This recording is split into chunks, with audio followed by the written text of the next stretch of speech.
Hello guys! Hello Gemini! Welcome dito sa aking channel, Kapalaran 888 Gemini. Alamin natin Gemini kung anong messages, vibration, gabay, energy para to sa inyong lahat. Ito ay general reading, so pwede kang makaresonate. Gamitin mo ang iyong intuition sa panonood. Gemini, money career, financial reading. Okay. Gemini, worth.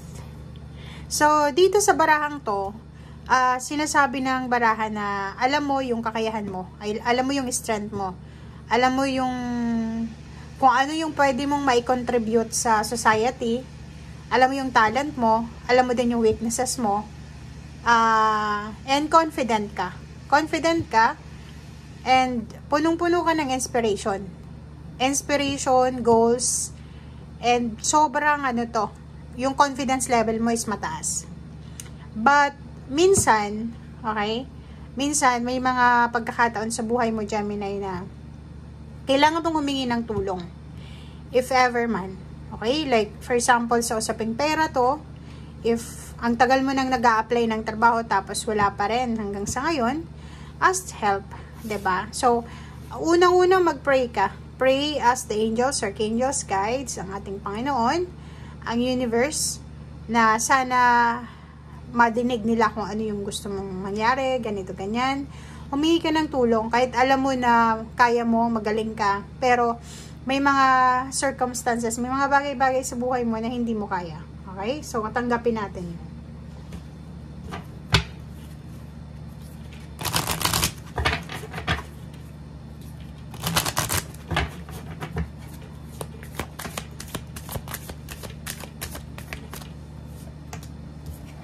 Okay. Travel and prosperity. So, nakikita ko sir dito, Gemini, na isa sa mga posibleng maging susi para sa pagtatagumpay mo is yung pagta-travel. Kung ikaw ay nasa ibang bansa na, siguro OFW ka or nakatira ka sa ibang bansa, naniniwala ka na mas aasenso ka or mas magiging mayaman ka or magtatagumpay ka sa malayong lugar. Kung nasa Pilipinas ka din, ang mindset mo is parang ganon. Kailangan kong hanapin yung prosperity. Kailangan kong mag-travel. Kailangan kong hanapin kung saan eto makukuha.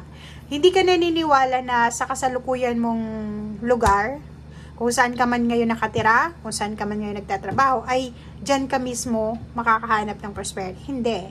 Ang belief mo, isa ka sa mga naniniwala na yung pag-overseas Filipino worker, yung pagiging OFW, ay siya yung magiging susi para sa pagtagumpay. Isa ka doon. And kung hindi man ito tungkol sa pagiging OFW, kung nakatira ka sa probinsya, naniniwala ka na sa probinsya hindi ka yayaman. Na kailangan mong lumuwas para doon mo hanapin yung success or yung tagumpay.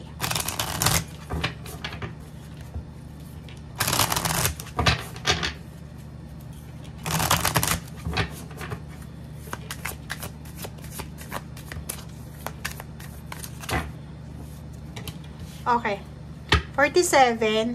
Ganun talaga. So, strategy. Ang dami-dami mong iniisip na strategy. Diba? Nag-strategize kayo. Ang dami-dami mong, kumbaga, plano. Inspired ka eh.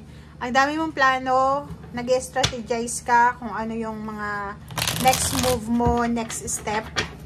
Para doon sa, lalo na kung ikaw ay bagong graduate or empleyado pa lang or mababa pa yung position sa trabaho, sobra-sobra ang yung eagerness natin na tumaas yung posisyon. So, nandun ka sa nasa strategization ba? Tama ba yun? Okay. And High Priestess, sinasabi ng bara sa'yo dito na kailangan mong maging wise, kailangan mong maging matalino. Umiwas ka, Gemini, sa tukso ng pakikipagkompetensya, pakikipaglaban, pakikipag-away, yung patalinuhan, pagalingan ng pride, or pataasan ng pride, parang ganun. Kasi, For example, isa yun sa pwede mong strategy dito, kung bago ka pa lang sa trabaho. Kung bago ka pa lang sa trabaho, if ever hindi mo pa alam, may mga katrabaho ka na pwedeng turuan ka kung ano yung mga dapat mong gawin. Minsan, etong mga nagtuturo na to sa'yo, or itong taong ito na nauna pa sa'yo, ay mas magaling ka pa doon sa kanila. Kahit na yun yung realidad na mas magaling ka kaysa sa kanila, kailangan mong maging kalmado, okay? Huwag mong ipamukha sa kanila na mas magaling ka. Yung parang sa una lang, hindi, strategy kasi to na yung sinasabi ng Barasa dito, para tumagal ka sa isang trabaho, para mas lalo kang mag-improve, or tumaas yung posisyon mo. Kailangan, wag nating sapawan yung mga nauuna. Kasi minsan, may pride sila Ang feeling kasi ng mga taong nauuna, sila ay mas magaling, mas matalino, or ganito, ganyan. And once na nasapawan mo sila, magiging kalaban ka nila. So, be strong. Kahit alam mo na alam mo na kung anong ginagawa mo, parang kunyari, ipakita mo sa kanila na wala kang alam. Kasi yun yung gusto nila. Okay? So, yun. Nakikita ko sir dito na may travel tayo ditong focus. So, nagpo-focus ka para sa iyong pagta-travel, paglilipat ng bahay, paglilipat ng trabaho, or posibleng kung in a relationship ka, tapos yung karelasyon mo nasa ibang bansa, nasa ibang lugar, ang balak mo is sundan siya. Gusto mong magkasama kayo sa pagtatrabaho, and marami kayong plano together regarding sa financial success and emotional success. So, nakikita ko sa'yo dito, ang dami-daming offer na trabaho. May mag-offer sa'yo ng trabaho, and at the same time, i-reject mo to. Kasi, may prospect ka diba? Like, kung halimbawa, bago kang graduate, or pwedeng nasa Pilipinas ka, may mag-offer sa'yo ng trabaho sa Pilipinas, pero i-decline mo siya. Kasi, ang focus mo is makahanap ka ng trabaho sa ibang lugar. Diba? Yung victory and success mo is focus doon sa malayo, doon sa sa natatanaw mo. Okay? May iba din sa'yo dito guys na dahil sa maganda yung trabahong ginagawa mo or maayos yung ginagawa mo, ay posibleng makatanggap ka ng recognition, rewards, awards, appreciation sa boss mo, sa mga tao sa paligid mo, or pwedeng sa katrabaho mo, kung hindi sila selfish. Or siguro sinasabi ng Barasa dito na dahil sa galing mo, dahil sa strength mo, or dahil sa talino mo, mabilis kang mapopromote, mabilis tataas yung posisyon mo, and at the same time, mabilis kang uunlad sa kung ano man itong karera na pinili mo. Okay? Thank you guys. Bye!